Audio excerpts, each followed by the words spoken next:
Today we will begin with 12th chapter Study of Sound. As you all are aware that sound is a form of energy which creates the sensation of hearing in our ears. It's a type of energy and main special thing about the sound is that the medium is necessary for the propagation of sound. Now this medium can be solid, liquid or gases. But if you will talk on moon, you will not be able to hear each other. If you and your friend will go to moon, you will not be able to understand what the other person is saying because there is no medium. So वो जो बोलता है that you are not able to hear it. So you need to use the sign language over there. Okay. So if you will shout also, the other person will not be able to hear if you are on moon. So it is important to understand that the medium is necessary for the propagation of sound waves. Right? Now, sound waves gives rise to a chain of compression and the rarefaction. Children, where the particles are compactly arranged, you can see where my pointer is. Okay, so that part is called as the compression, and the part where the waves are loosely packed are called as the rarefaction. So whenever the sound is produced, what happens is the air particles, okay, if I am producing the sound, then the air particles around me are getting disturbed, vibrate हो रहा है ना, so the disturbance is created, and because of that, the particles are some particles are compactly arranged, then loosely arranged, then compactly arranged, then loosely arranged. Like that, you can get continuous the part. Now the compactly packed part is called as the compression, and where they are loosely packed they are called as rarefaction. So continuous you will have compression and rarefaction. Okay, so that will go on continuously. So the particles of the medium they oscillate about their central mean position, and the direction of this is parallel to the propagation of sound waves.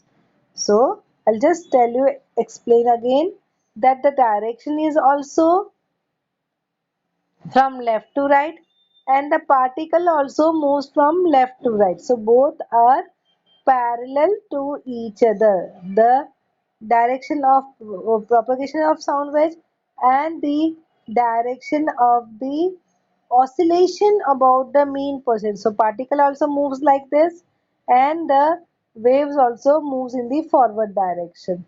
So this way both the things are in the parallel direction, and such waves are called as the longitudinal waves. So our sound waves are longitudinal waves.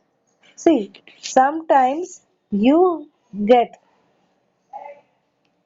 the transverse waves also.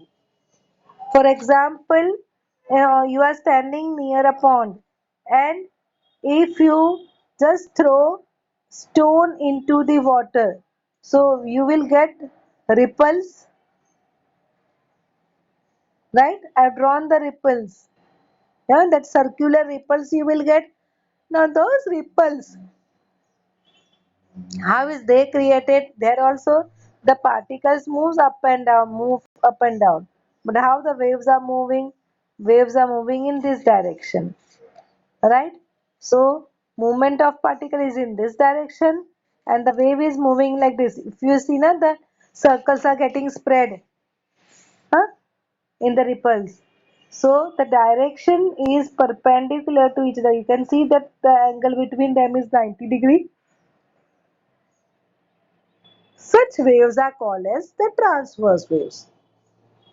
So before learning properly about sound waves, we have learned two types of waves, transverse wave and the longitudinal waves. What is the difference in both? Propagation is in the from left to right. You can see both the diagrams. Direction of propagation in the forward direction. And what is the difference? Here you will see that particles are going up and down, up and down, up and down. Okay, so which is perpendicular wave. And here the particles are going left and right, left and right, left and right. So it is in the same direction as does the propagation. So this is the longitudinal waves. Now let us come to the sound waves. See, here is the sound waves. When I am speaking, okay, you are it is caught by the loudspeaker here. So the vibrations are created here. This is the where the particles are compactly packed. क्या हुआ वहां के particle को भी गया और यहाँ के पार्टिकल भी वहां पे आ गए. तो क्या हुआ यहाँ पे पार्टिकल्स ज्यादा हो गए. And just next to it you will see the rarefaction where the density of the particle is less, right? So this part is compression and the other part is the rarefaction. अभी ये particle यहाँ पे spread हो गए तो ये particle यहाँ पे बहुत ज्यादा जमा हो गए, right? So again a compression और उसके पास में वापस rarefaction, again a compression, again a rarefaction. So you will get bands. See this type of bands. So the band of the compression, wave of the rarefaction, then compression, then rarefaction, compression, rarefaction, like that it goes on, right? So this way continuously compression and the rarefactions are seen. Okay. So particles moves in this way. So we can show the sound waves using this. Suppose you wanted to show it using wave, how will you show? You will be able to show in this way. ये जो particle है ना, particle is moving up and down. Suppose. Okay, so up and down, up and down, up and down.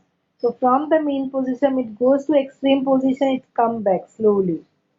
So the maximum displacement from its mean position is there, that is called as the amplitude.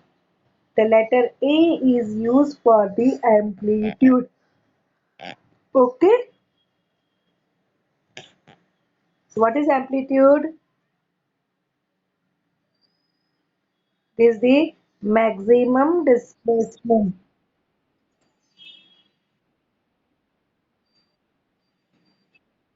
Yes. Okay. So it is another way you can say that it is a maximum value of the pressure or the density. So that is denoted by the letter L. A. Now as a new letter is there. Can you see this? Ulta Y जैसा है. Okay. Now see I am writing here. You understand how to write it. You just write like this and a line here.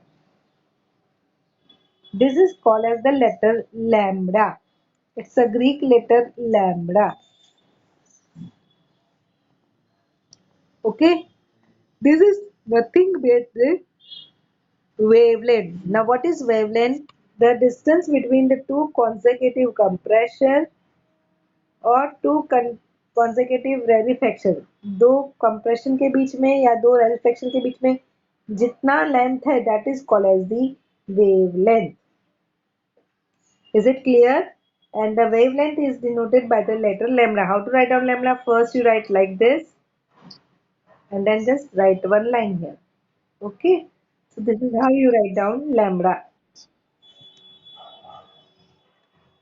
So wavelength is denoted by the letter lambda.